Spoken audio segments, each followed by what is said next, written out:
Boa A tarde. palavra é sua e nós estamos aqui para ouvi-la. Muito obrigada. Boa tarde. Bem, o tema dessa tarde é o Evangelho segundo o Espiritismo, capítulo 6, o Cristo Consolador. Kardec, como sempre, né, ele traz citações, transcrições do Evangelho de Jesus e os seus comentários e encerra o capítulo com as instruções dos Espíritos. As instruções dos Espíritos são todas do Espírito de Verdade, que preside toda a codificação, e ele começa, o título vem exatamente do anúncio que Jesus faz do Consolador, né? E que está no item 3º. Ele diz assim, ele transcreve São João, Evangelho de João, capítulo 14, versículos 15 a 17 e 26. Se me amais, guardai os meus mandamentos, e eu rogarei a meu Pai, e ele vos enviará outro Consolador, a fim de que fique eternamente convosco. O Espírito de verdade, que o mundo não pode receber, porque o não vê e absolutamente o não conhece. Mas quanto a vós, conhecê-lo-eis, porque ficará convosco e estará em vós. Porém, o Consolador, que é o Santo Espírito, que meu Pai enviará em meu nome, vos ensinará todas as coisas e vos fará recordar tudo o que vos tenho dito. Então, por conta da promessa de Jesus, Kardec intitula o capítulo Cristo Consolador. Cristo, em grego, a palavra grega, que vem do grego, significa, tem o mesmo significado de Messias, enviado. E Messias também. Messias é em hebraico, significa o enviado. Então, enviado de Deus. E Kardec, então, começa o capítulo colocando o jugo leve. E fazendo aqui, do Evangelho de Mateus, capítulo 11, versículos 28 a 30. Vinde a mim, todos vós que estáis aflitos e sobrecarregados, que eu vos aliviarei. Tomai sobre vós o meu jugo e aprendei comigo, que sou brando e humilde de coração, e achareis repouso para vossas almas, pois é suave o meu jugo e leve o meu fardo.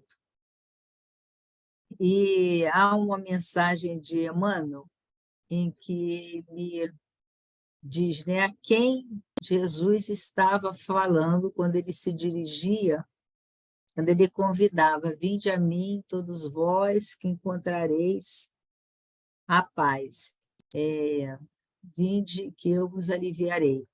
Quando ele fala desse Consolador, a quem ele estava falando? E Emmanuel destaca que ele falava a todos os aflitos que pretendem trocar o cativeiro das próprias paixões pelo jugo suave de Jesus. Bonito, né? Os espíritos sempre têm assim, uma forma poética de falar. Então, nós vamos começar por Emmanuel no Consolador. Devemos reconhecer no Espiritismo o cristianismo redivivo, porque ele fala, né, um outro Consolador. No primeiro capítulo do Evangelho, Kardec coloca, né, a sequência das revelações. A primeira revelação seria Moisés, a segunda revelação, Jesus, e a terceira, o Espiritismo. Então, existe, né, uma evolução nessas revelações. Cada revelação foi, né, a próxima acrescentava aí um pouco além do que a anterior trouxe. Então, e Jesus prometeu esse outro Consolador. Então, seria, e ele fala que esse outro Consolador vai esclarecer o que ele não pôde esclarecer e revelar o que ele não podia revelar naquele momento. Então, seria, como muitos falam, o cristianismo de novo, né? O cristianismo redivivo, seria esse relembrar a mensagem do Cristo. Então, por isso que Chico pergunta a Emmanuel: devemos reconhecer no Espiritismo o cristianismo redivivo? Resposta de Emmanuel: o Espiritismo evangélico é o consolador prometido por Jesus. O Espiritismo evangélico, porque o Espiritismo, né, tem o Evangelho como roteiro, é o consolador prometido de Jesus, que pela voz dos seres redimidos espalham as luzes divinas. E seres redimidos? Os espíritos, as vozes do céu, como está no prefácio do Evangelho, espalham as luzes divinas por toda a terra, restabelecendo a verdade e levantando o véu que cobre os ensinamentos na feição de cristianismo redivivo, a fim de que os homens despertem para a era grandiosa da compreensão espiritual com o Cristo. E continua, na outra pergunta. O Espiritismo veio ao mundo para substituir as outras crenças? É interessante, não é? Pergunta bem interessante. Ele está aí para substituir as outras religiões, as outras fés?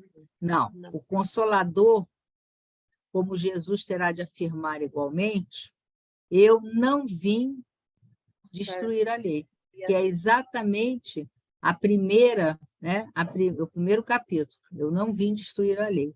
O Espiritismo, diz Emmanuel, não pode guardar a pretensão de exterminar as outras crenças. Olha como é que ele usa a palavra, né? Parcelas da verdade, que a sua doutrina representa, mas sim trabalhar por transformá-las, elevando-lhes as concepções antigas para o clarão da verdade imortalista. Então, Emmanuel, né, deixa claro que a doutrina espírita não veio para destruir, como ele disse, não vim destruir a lei, como Jesus disse, não vim destruir a lei. Ela não veio para destruir as outras religiões. Ela veio simplesmente com os princípios, né, que vieram, os princípios que os espíritos trouxeram, né, ela veio completar, atualizar aquelas concepções antigas, como diz Emmanuel aqui, para o clarão da verdade imortalista. Porque nós fomos conquistando a verdade paulatinamente, gradualmente. A revelação, as revelações foram feitas gradualmente. A missão do Consolador, continua Emmanuel, tem que se verificar junto das almas, e não ao lado das gloriolas efêmeras dos triunfos materiais. Então, como a missão do Consolador é estar junto das pessoas, das almas, como Emmanuel traz para nós, né? E então, depois da transcrição do Evangelho, sobre o jugo leve, achareis repouso para vossas almas, pois é suave o meu jugo e leve o meu fardo.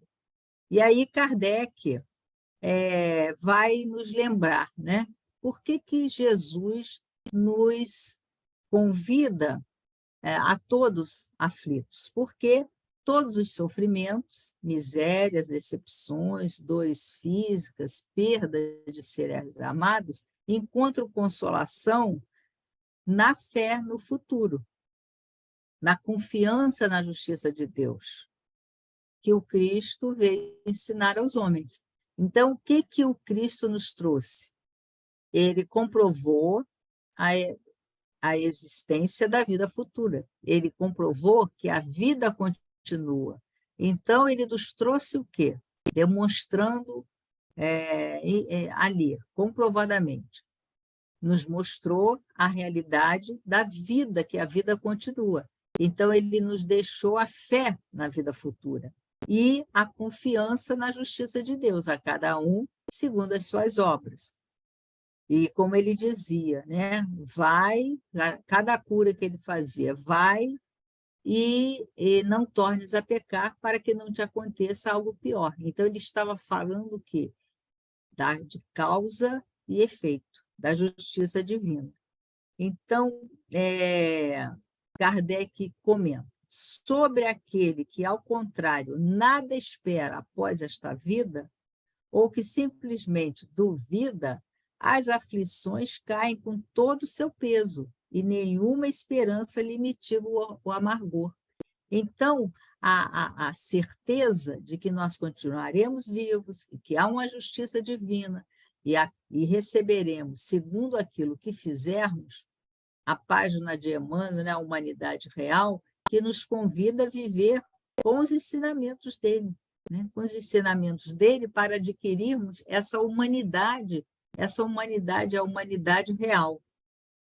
Então, aquele que não tem uma fé, é claro que esse sofrimento, que não acredita que a vida continua, é claro que essas dores e aflições naturais da vida, né, do decorrer da existência, tem um peso muito maior, né?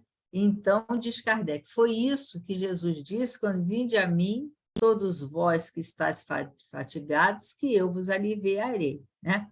Mas Kardec destaca, ele impôs uma condição aqui, né? Para esse alívio, né? Qual é a condição? É a lei, o julgo, né? Seu julgo é a observância dessa lei. Então, é preciso cumprir a lei. Que lei? A lei do amor, que ele resumiu na lei do amor.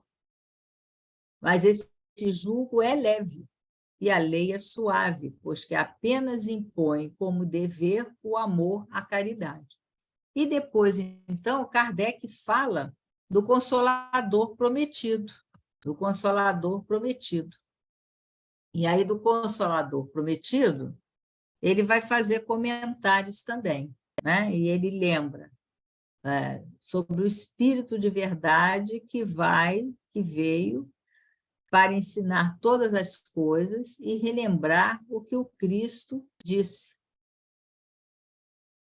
E aí ele faz uma observação. Se era necessário que o Consolador viesse, é porque o Cristo não tinha dito tudo. E por que ele não tinha dito tudo? Porque essas revelações elas foram trazidas até nós de acordo com a nossa capacidade intelectual de absorver esses ensinamentos. Nós podemos dizer que hoje os espíritos já revelaram tudo? Não, eles mesmos declaram no Livro dos Espíritos que nem tudo foi revelado. E Kardec explica por quê. E eles dizem também, nós não temos nem linguagem, eles falam da pobreza da nossa linguagem, da pobreza do nosso vocabulário, para eles explicarem determinados conceitos, determinadas situações, circunstâncias, que eles gostariam de nos dizer, mas que eles dizem que nós não temos condição ainda. Então, essa revelação é paulatina. Vamos lembrar que no A Caminho da Luz, depois da morte do Leon Denis, A Caminho da Luz de Emmanuel, eles percorrem a história. Percorrendo a história, eles nos revelam o quê?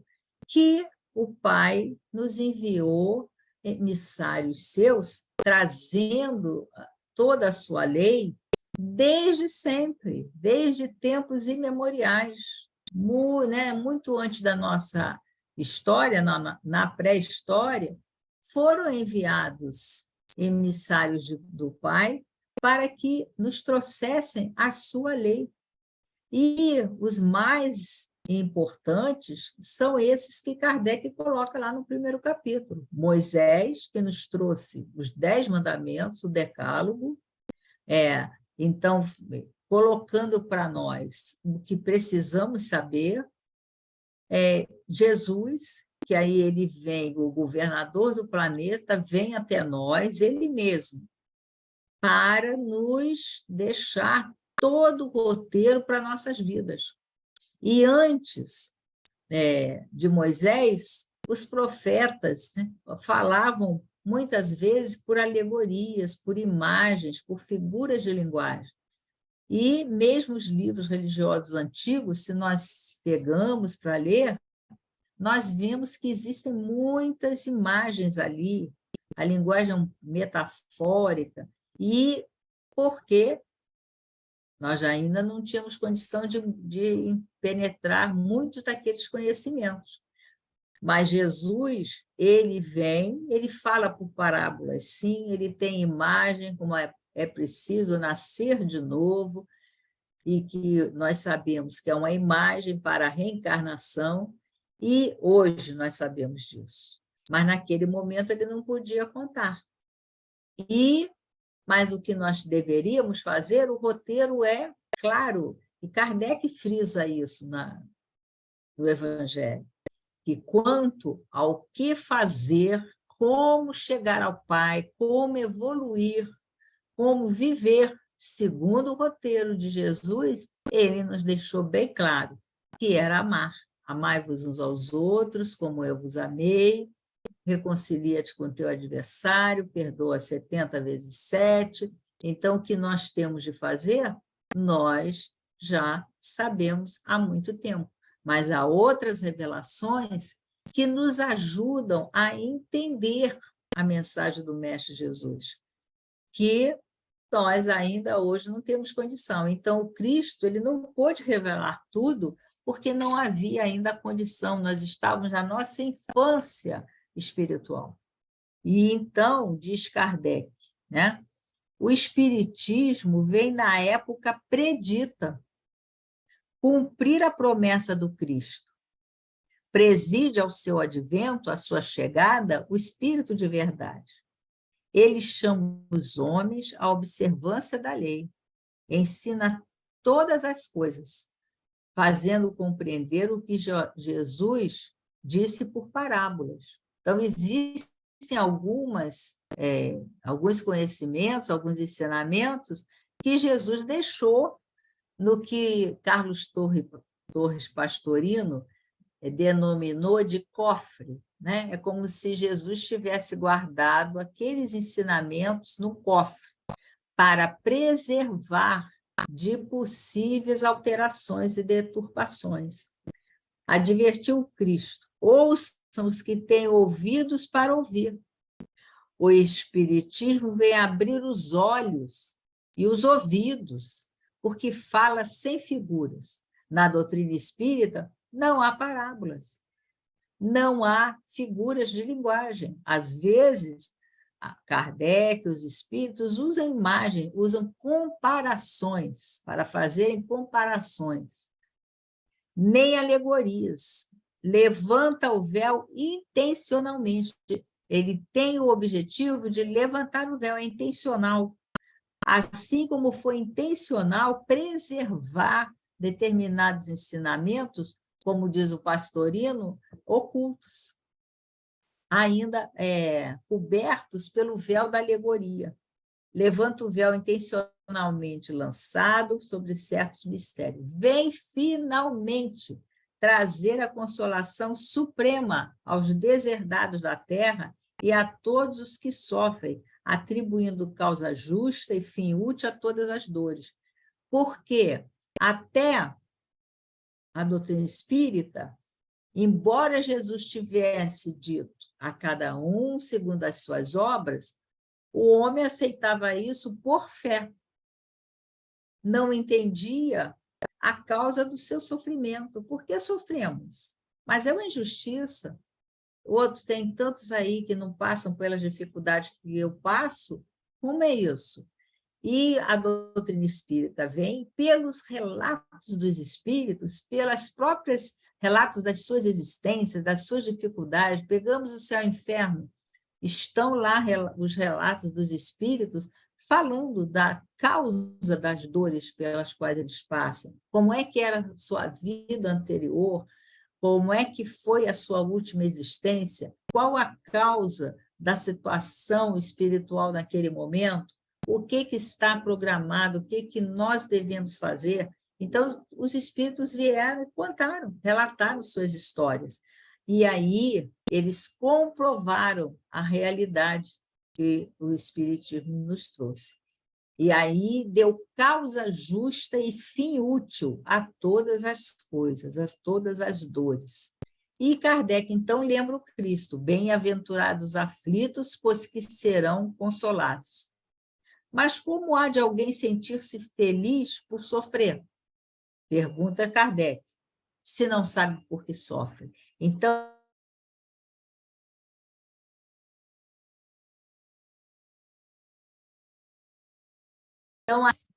até ali, até os espíritos chegarem ali a doutrina espírita, a revelação que eles trouxeram, eles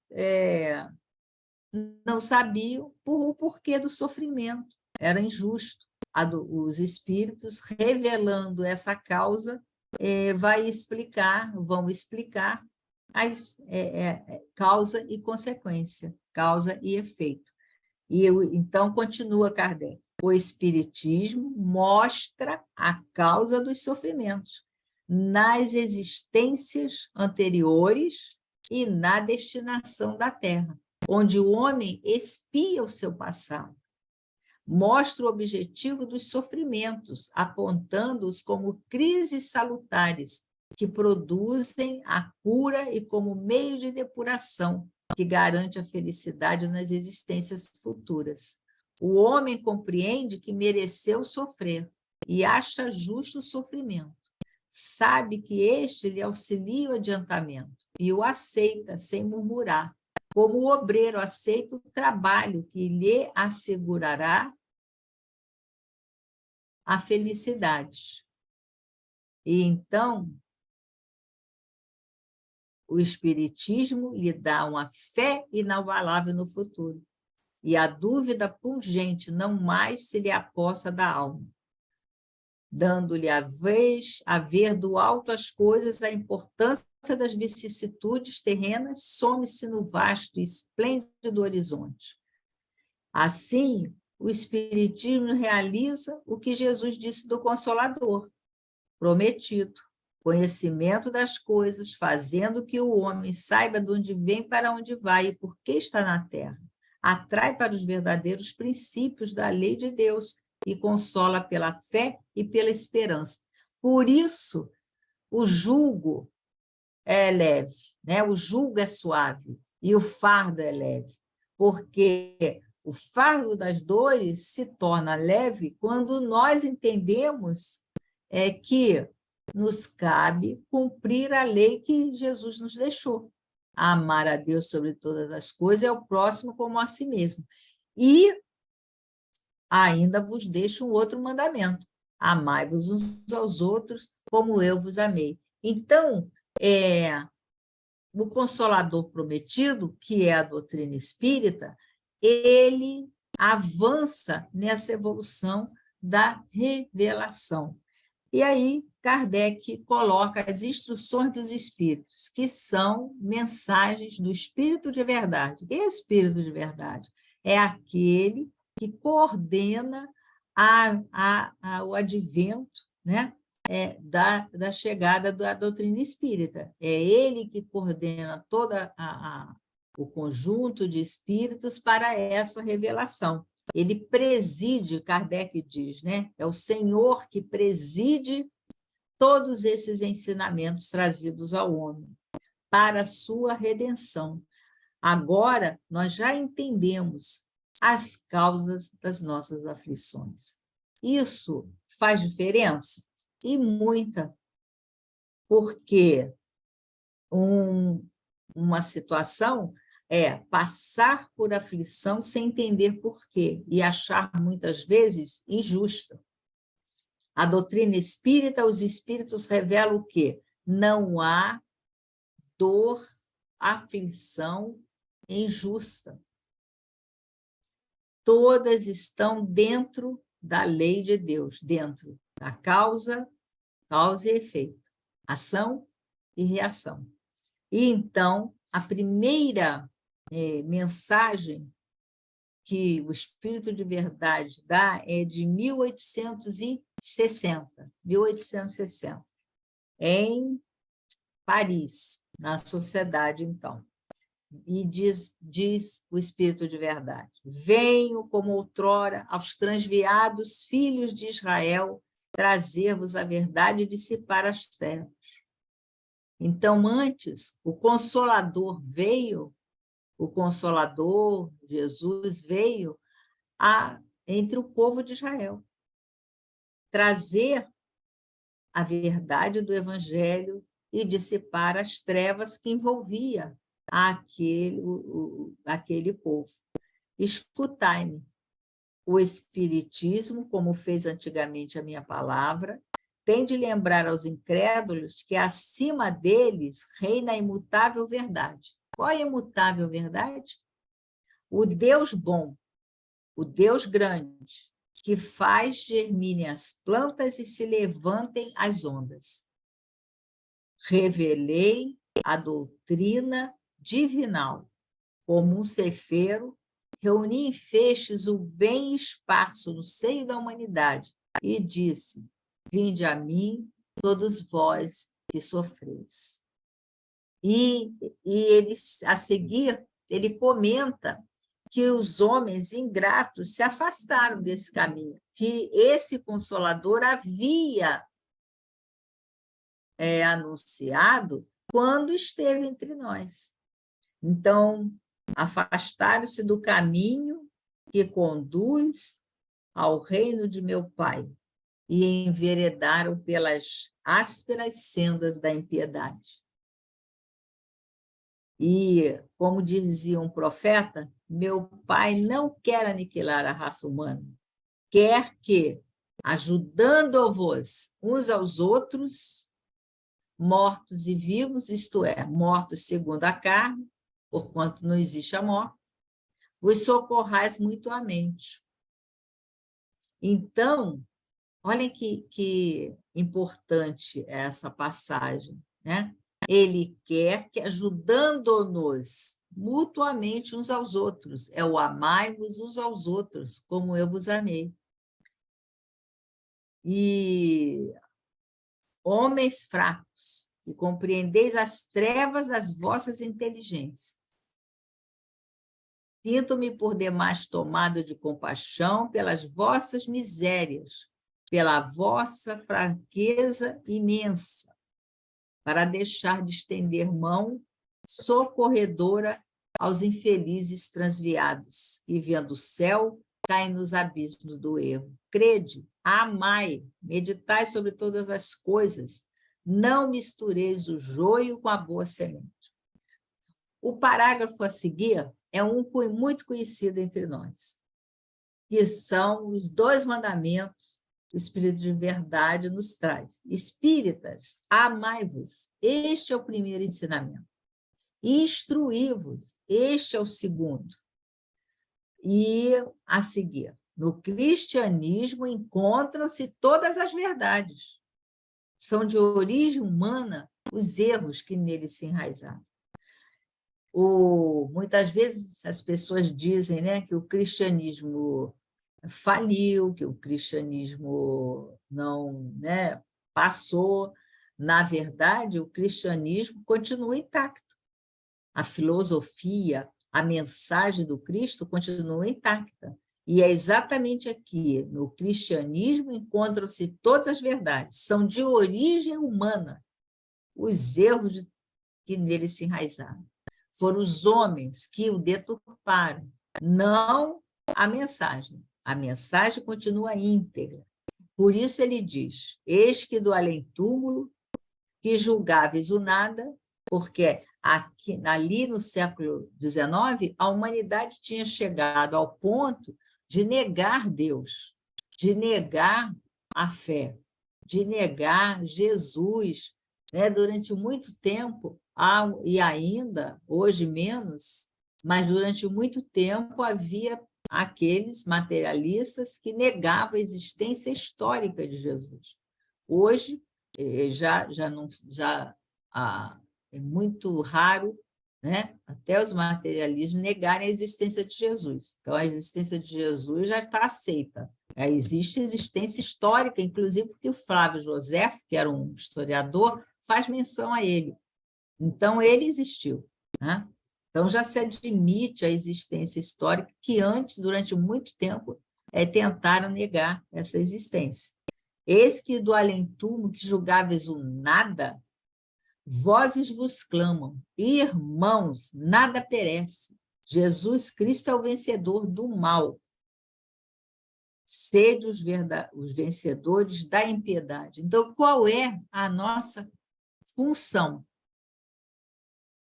É vencer a impiedade em nós, começando por nós. Nós ainda somos aqueles que trazemos em nós, como dizem os espíritos, que são os maiores obstáculos para a nossa evolução, o egoísmo e o orgulho.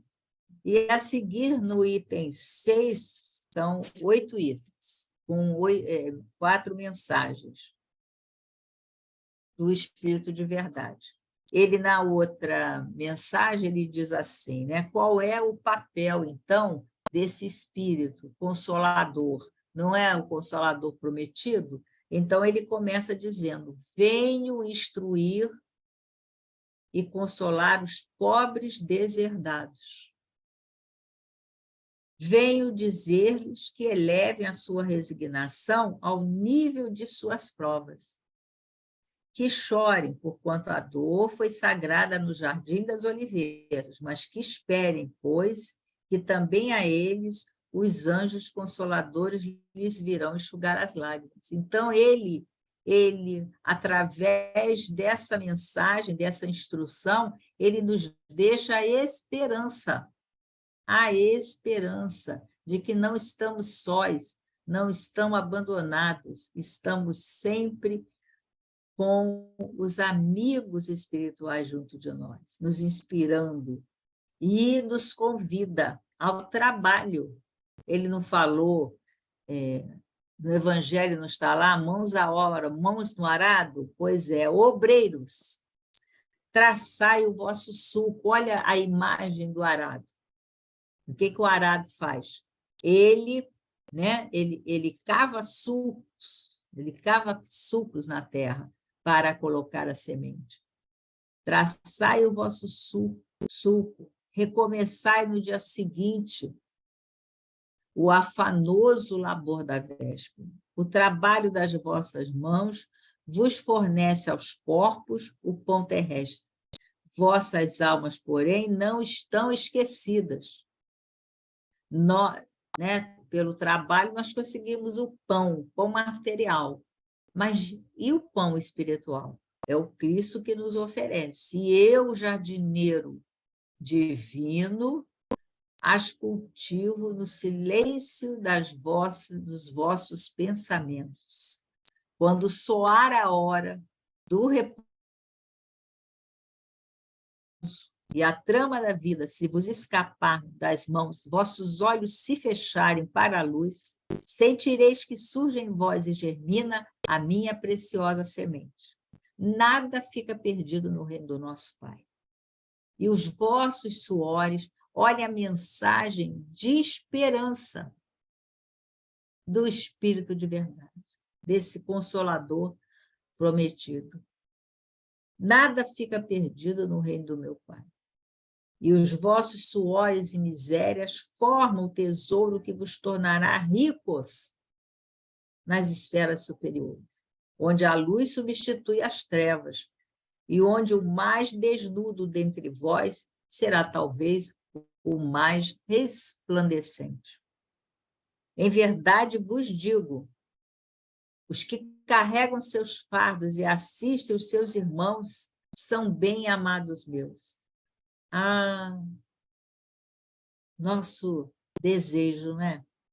Estar entre os bem-aventurados, estar entre os bem-amados do Mestre Jesus. E qual a condição? O trabalho no bem, trabalho com amor, estendendo as mãos, amar o próximo como a si mesmo.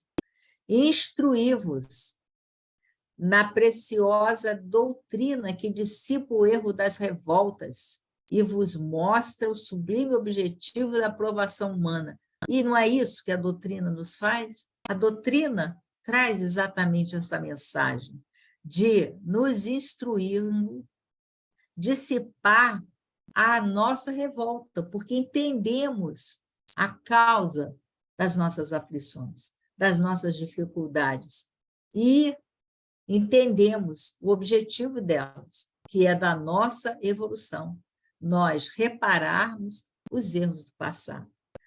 Assim como o vento varre a poeira, o que o sopro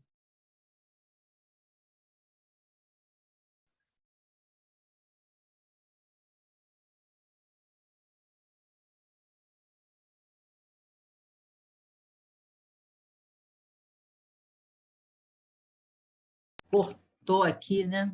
Caiu. Congelou um pouquinho. Essa internet está hoje terrível, né? Alguns dias. Vamos voltar aqui. Então, ele diz, né? Assim como o vento varre a poeira, que também o sopro dos espíritos dissipe os vossos despeitos contra os ricos do mundo, que não raros são muito miseráveis, porquanto se acham sujeitos a provas mais perigosas que as vossas. Interessante, não é? No Livro dos Espíritos já está dito isso, que a riqueza, o adjetivo utilizado com a prova da riqueza é perigoso, perigosa. A prova da riqueza é mais perigosa que a prova, né, da pobreza, da miséria. O adjetivo é esse, perigosa, é mais perigosa. Estou convosco e meu apóstolo vos instrui. Que apóstolo? Kardec. Kardec, o apóstolo que aceitou a missão da codificação, trazendo essa revelação que hoje nos reúne e que nos pacifica a alma diante das nossas dores, porque todos passamos pelas aflições, pelas dificuldades, muitas naturais da existência, outras muito particulares, porque é a história de cada espírito, e nenhuma história é semelhante à outra. Então, estou convosco, bebei na fonte viva do amor, e alegres no seio daquele que vos criou fracos, para vos tornar perfectíveis, e quer que modeleis vós mesmos a vossa maleável argila, a fim de seres os artífices da vossa imortalidade. O que o Espírito de Verdade está nos trazendo? Nós fomos criados por Deus, nosso Pai, para evoluir. Nós somos perfectíveis, atingiremos a perfeição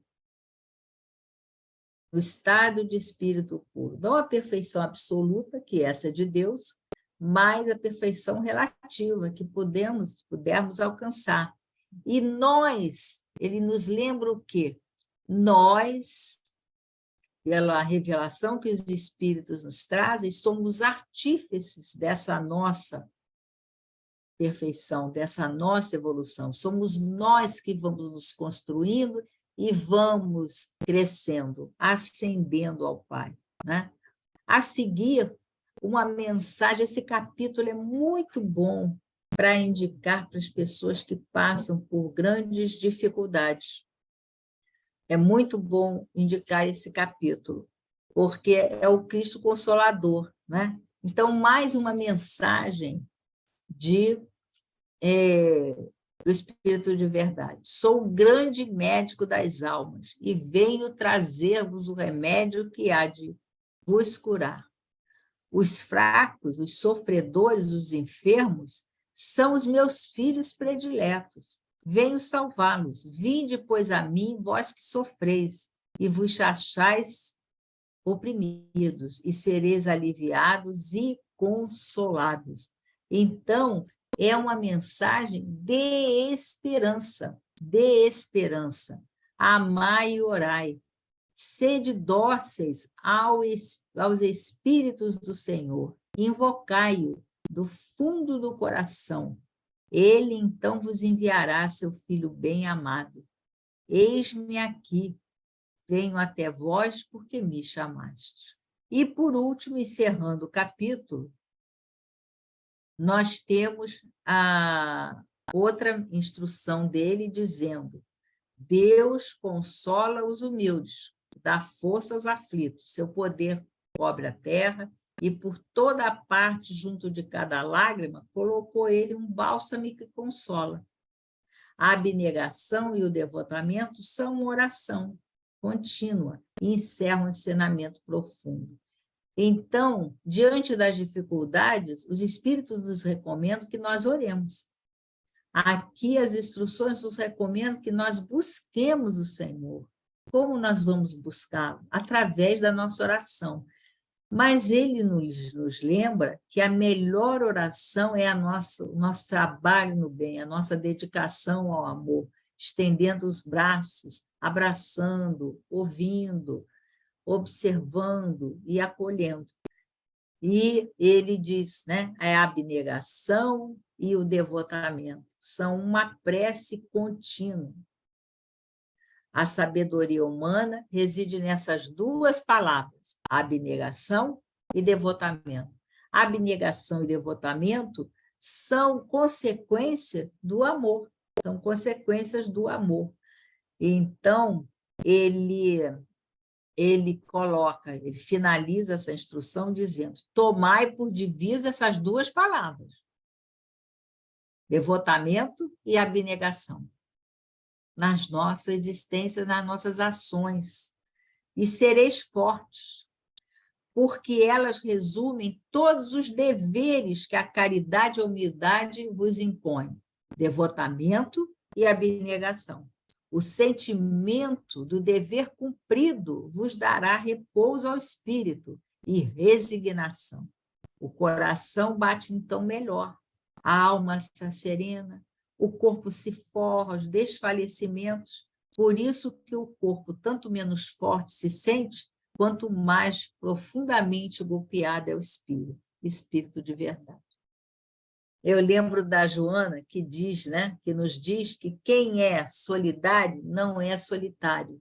E ela nos lembra que a nossa escada de ascensão ao Pai é o outro.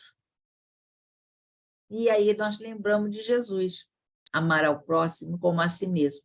Então, que possamos nos dar as mãos e fazer o que Jesus nos ensinou, né? É a nossa tarefa. E é a nossa tarefa, é a nossa obrigação, é o nosso dever, que nós possamos, ao final da nossa jornada, sentir essa sensação de dever cumprido, né? Cumprimos o dever. No capítulo 31, que fala da missão dos espíritas, no livro Emmanuel, ele diz assim: o espiritismo, que representa o Consolador prometido pelo Cristo aos séculos posteriores à sua vinda no mundo, é uma extraordinária mensagem do céu à terra e faz-se necessário aquilatar-lhe o valor. Quando todos os homens compreenderem o sentido das magníficas lições do Evangelho de Jesus e da doutrina espírita, o vosso planeta terá atingido uma nova fase evolutiva e o Espiritismo terá concluído entre vós a sua sagrada e gloriosa missão. Olha que lindo, né? Emmanuel diz nesse livro, Emmanuel, exatamente isso. O futuro pertence ao Evangelho. E a doutrina espírita é isso. A doutrina espírita nos relembra o Evangelho de Jesus, na sua pureza, na sua integridade. Que nós possamos viver o Cristo, colocar o Cristo em nossas vidas, para que um dia, como Paulo disse, não mais eu que vivo, mas o Cristo que vive em nós. Muita paz com o Cristo Consolador. Que Jesus nos abençoe.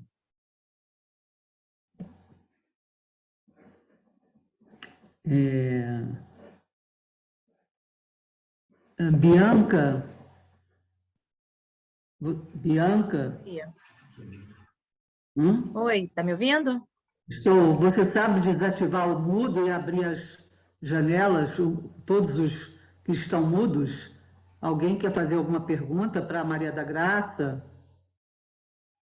Não, mas todo mundo pode desativar sozinho, não precisa. Não precisa.